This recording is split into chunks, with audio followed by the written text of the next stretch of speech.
Swami Samarth friend, कशा आहेत? I hope तुम्ही मजेत असणार. चला तर मग न्यू व्हिडिओमध्ये तुमच्या सर्वांचं स्वागत आहे. मी उर्मिला व्लॉग्समध्ये तुमच्या सर्वांचं स्वागत आहे. तर मी आज थोडंसं बाहेर जाणार होते, तर चला म्हणलं तेवढं शूट घ्यावं निसर्गरम्य वातावरणामध्ये. आणि असं कधी होतं का, कोल्हापूरमध्ये पाऊस असा कधी येत नाही बघा. जाते वेळेस किती ऊन पडलं आणि येते वेळेसची गंमत सांगते नंतर. तर आम्ही निघालो होतो कोल्हापूरमधनं संत बाळूमामांच्या आदनापूर येथे मंदिरामध्ये जाण्यासाठी. कारण कसं दिवसभर खूप बोर होतं, मग त्यामुळे म्हटलं चला आज संडे असल्यामुळे मुलांना पण सुट्टी, चला थोडंसं फिरून येऊ म्हणून संत बाळूमामांच्या मंदिरात गेलो.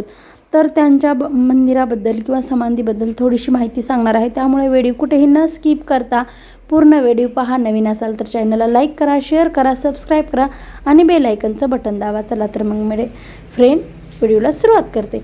तर संत श्री बाळूमामांचे यांची समाधी आहे, तर तिथे जाणार होतो आम्ही. तर प्रवास म्हणजे फायनली आम्ही तिथे पोहोचलो बी. तर तिथं श्री संत बाळूमामा यांच्या मंदिर म्हणजे आहे, तिथं त्यांची समाधी आहे. तर संत श्री बाळूमामांनी 4 सप्टेंबर 1966 रोजी वयाच्या 74व्या वर्षी महाराष्ट्रातील कोल्हापूर जिल्ह्यातील आदनापूर या गावात समाधी घेतली. त्यांची समाधी तेथे भक्तांसाठी किंवा पवित्र स्थळ म्हणून उभारण्यात आली आहे. तर श्री बाळूमामा चरित्र या ग्रंथानुसार समाधीनंतरही बाळूमामा भक्तांच्या स्वप्नात येऊन त्यांना दर्शन देतात, असं दर्शन करत आणि अनेकांच्या अडचणी दूर करत असल्याचे अनुभव भक्त सांगतात. तर खरंच खूप मोठा अनुभव सांगतात आणि खरंच आहे, पण ते प्रत्येकाला वेगवेगळा अनुभव येत राहतात. तर कोणाकोणाला आलेला ते पण सांगा. खरंच खूप छान वाटतं आणि कुठे पण जा तुम्ही, जिथं देवस्थान आहे तिथं मन पण खरंच खूप प्रसन्न होतं. तर अशा निसर्गरम्य आणि पावसाच्या वातावरणात ही भक्त किती खूप जास्त गर्दीमध्ये म्हणजे हे होते येत होते. खरंच कुठे पण जा तुम्ही, तिथे आपला जर म्हणजे भक्तिभाव पडला तर तिथे आपण अवश्य दर्शनासाठी जातो. आणि खरंच खूप महत्त्व आहे आदनापूर येथे सद्गुरू म्हणजे संत बाळूमामा यांच्या समाधी मंदिराच्या बघा. दक्षिणमुखी पण सुरेख करीव आणि दगडी महाद्वार, प्रत्येकी प्रवासी थांबतो, हात पाय धुतो.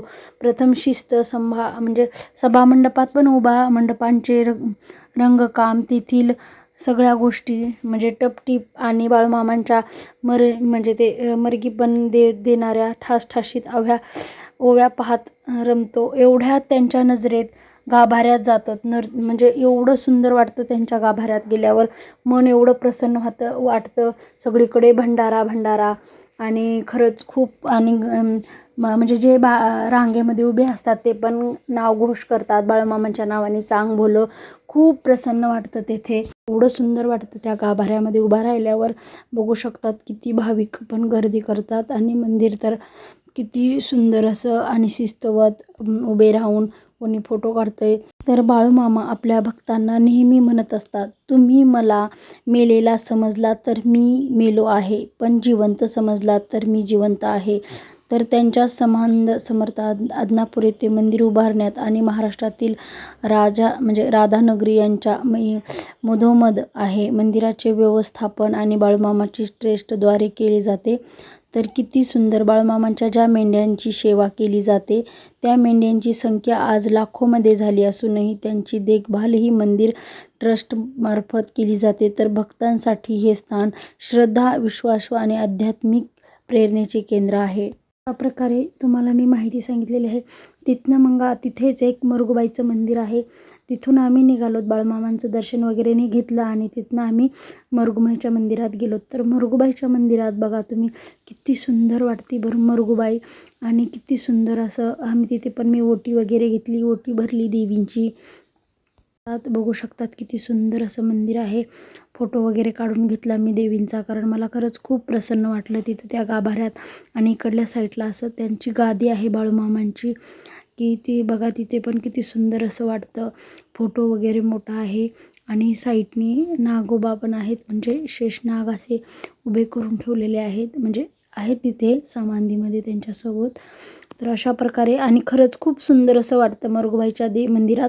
तर मरगुबाई मंदिर येथे श्री बाळूमामा बहुतेक वेळा घालवत असताना या ठिकाणी भेट दिल्यावर खूप शांतता आणि प्रसन्नता जाणवते. आणि पूर्वी हे मंदिर अतिशय साधे होते, नंतर त्यांचे नूतनीकरण झाले. साध्या ते सरकारी शाळेच्या परिसरात आहेत हे. पण किती सुंदर असं मंदिर झालेलं आहे बघा. बरं आपण बघू शकता. तिथनं तर परत आम्ही बाळूमामांच्या मंदिराकडे आले. तर इथे बघू शकता तुम्ही किती दुकाने आहेत बाहेर. तुम्हाला जर काही घ्यायचं असेल तर इथे आल्यावर अवश्य तुम्ही घोंगडी असते लोकरीची, ती अवश्य घेऊन जावा. आम्ही पण घेतली आणि फायनली आमचं दर्शन झालं आणि आम्ही आता गावाकडे निघालोत, म्हणजेच कोल्हापूरला. तर इथं बघू शकता तिथे सर्व काही भेटतं तुम्हाला, धूप वगैरे, अगरबत्ती. आणि आम्ही निघालोत. बघू शकतात मी काय म्हटलं, कोल्हापूर म्हटलं की पाऊस असा कधी पडतं असं कधी होतच नाही. तर जाते वेळेस आम्हाला भरपूर पाऊस असा लागला. मग आम्ही गावाकडे निघालोत, म्हणजेच कोल्हापूरकडे निघालोत.